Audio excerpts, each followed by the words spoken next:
మోసాలకు role model rolling meadows all infra. Rolling meadows all ఇన్ఫ్రాలో విల్లాలు కొంటే మోసపోవాల్సిందే. మాజీ సీఎం నల్లారి కిరణ్ కుమార్ రెడ్డి బంధువు అంటూ అక్రమ దందా. 6 ఎకరాల ప్రభుత్వ భూమి దర్జాగా కబ్జా చేసి విల్లాల నిర్మాణం.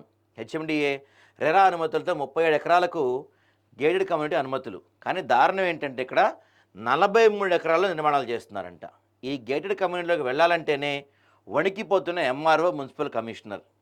అంతర్జాతీయ హంగులతో విలాసవంతమైన విల్లాలు, చిన్నజీరి స్వామితో హంగామా చేస్తూ వ్యాపార ఓపెనింగ్లు, కబ్జాలపై లోకల్ బాడీ మున్సిపల్ కమిషనర్కు ఎంఆర్ఓకు ఫిర్యాదు చేసినా పట్టించుకొని వైనమంట.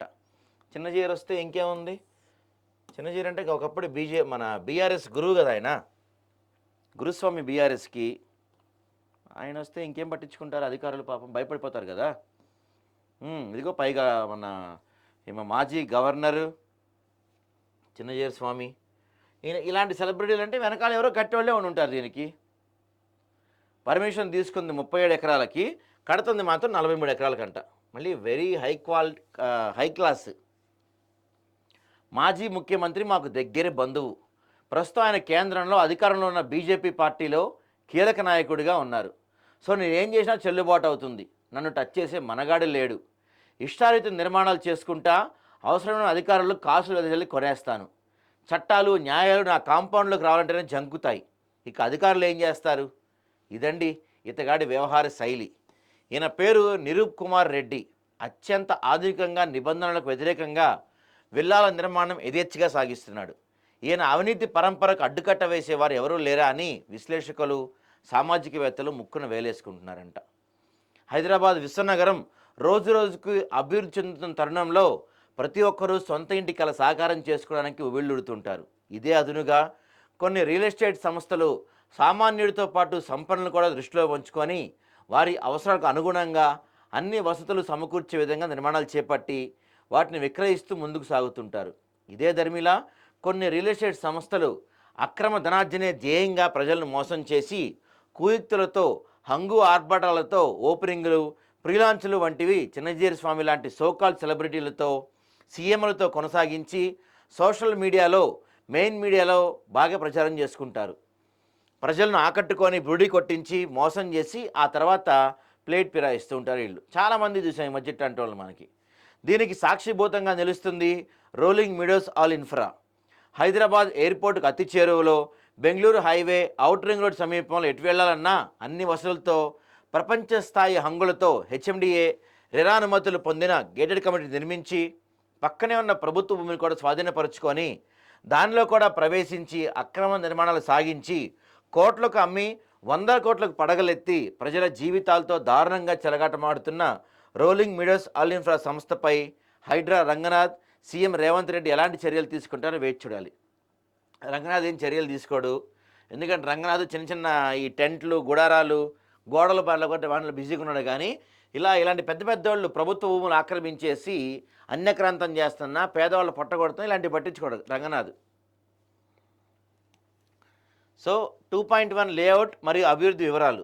హెచ్ఎండిఏచే ఆమోదించబడిన layout Hyderabad metropolitan development authority పరిధిలోకి వచ్చే మహేశ్వరం మండలం మంకాల గ్రామంలోని సర్వే నెంబర్లు 621, 622, 623 మరియు 624/1కు సంబంధించింది. లేఅవుట్ అభివృద్ధికి హెచ్ఎండిఏ రిఫరెన్స్ నెంబర్ 0468SMD/LT/U6/11/2021 కింద ఆమోదం లభించింది. సర్వే నెంబర్ 621, 622, 623, 624/1 ఈ సర్వే నెంబర్లో హెచ్ఎండిఏ రెరా అనుమతులు తీసుకున్న లేఅవుట్ గేటెడ్ కమ్యూనిటీ పర్మిషన్ యొక్క విస్తీర్ణం 37 ఎకరాలు.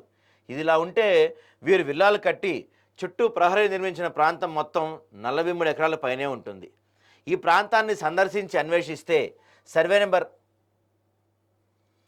625లోని ప్రభుత్వ భూమి 6 ఎకరాలకు కబ్జా చేయడం స్పష్టంగా తెలిసిపోతుంది. ఈ 6 ఎకరాల్లో కూడా ఈ 6 ఎకరాల్లో కూడా మొత్తం దాదాపుగా సర్వే నెంబర్ 625లోని ప్రభుత్వ భూమి కబ్జా చేశారు. ఈ 6 ఎకరాల్లో 20 అక్రమ విల్లాల నిర్మించడం కనిపిస్తుంది. వీరు ఒక్కో విల్లాను తక్కువ 3 కోట్లకు అమ్ముతున్నారంట.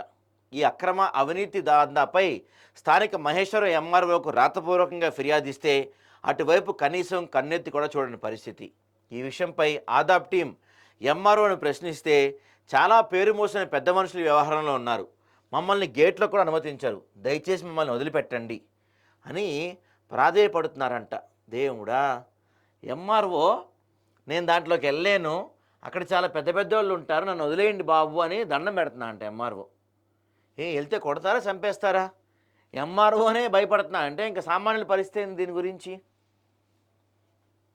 ఇదే విషయం స్థానిక తుక్కుగూడ మున్సిపల్ కమిషనర్కు తెలియపరిస్తే వారు సబ్జెక్ట్ తెలియక అంత పెద్దవారితో మేము పెట్టుకోలేము, ఆ గేటెడ్ కమ్యూనిటీలోకి సీఎం వెళ్ళాలన్నా ఏ అధికారి వెళ్ళాలన్నా ప్రోటోకాల్ పర్మిషన్ తీసుకోవాలి, అది మా స్థాయి కాదు, మమ్మల్ని వదిలేని మహాప్రభు అని ప్రాధేయపడుతున్న పరిస్థితి. అసలు మనం ప్రజాస్వామ్య వ్యవస్థలో ఉన్నామా రాచరిక వ్యవస్థలో ఉన్నామా అనే అనుమానాలు అప్పుడప్పుడు మదిని తొలుస్తుంటాయి. ఏకంగా గత ఉమ్మడి ఏపీ ముఖ్యమంత్రి నల్లారి కిరణ్ కుమార్ రెడ్డి చుట్టమంటూ సోషల్ మీడియా ద్వారా ప్రచారం చేసుకుంటూ వైష్ణవాచార ప్రముఖ ప్రచార పెద్ద చిన్నజీరి స్వామితో ఓపెనింగ్లు, హంగు ఆర్భాటాలతో వీడియోలు, సోషల్ మీడియాలో ప్రమోషన్లు, ప్రజలు ఎగబడి ప్లాట్లు కొనడం, ఇది నేడు జరుగుతున్న పరిస్థితి. ఇక్కడ ప్రభుత్వ స్థలంలో విల్లాలు కొన్నవారి పరిస్థితి ఏంటి? తీరా మోసపోతే రేపు ఎవరిని అడగాలి? ప్రభుత్వ యంత్రాంగం పూర్తిగా నిర్వీర్యం అయిపోయిందనడానికి అక్షర సాక్ష్యం ఈ వార్తా కథనం. ఈ భారీ అవినీతిపై రెరా ఒక్కసారైనా దృష్టి సారించి ప్రభుత్వ స్థలాన్ని కాపాడాలని స్థానిక గ్రామ ప్రజలు ఆవేదన వ్యక్తం చేస్తున్నారు.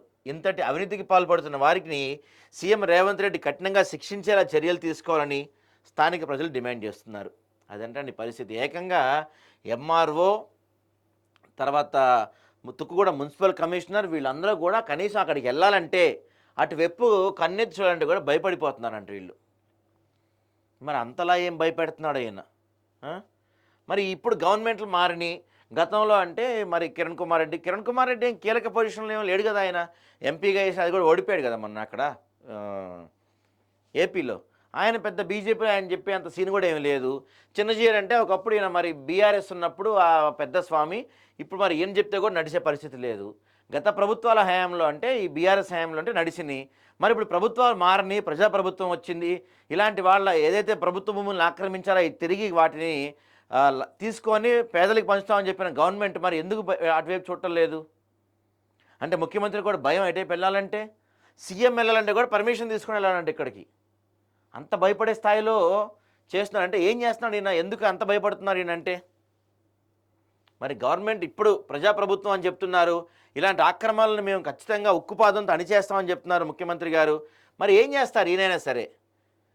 కిరణ్ కుమార్ చుట్టూ అని భయపడతారా, లేకపోతే వెనకాల చిన్నజీరి స్వామిని భయపడతాడా, లేకపోతే బీఆర్ఎస్ వాళ్ళని భయపడతారా, లేకపోతే ఈ ప్రభుత్వం అన్న ఇలాంటి అక్రమాలను క్లియర్గా మనం ప్రూఫ్తో సహా చూపించే ప్రయత్నం చేశాం, ఇలాంటి అక్రమార్కుల్ని బయటికి లాగి సామాన్యులు మోసపోకుండా చేస్తారని చూడాలి మరి మనం. కట్టు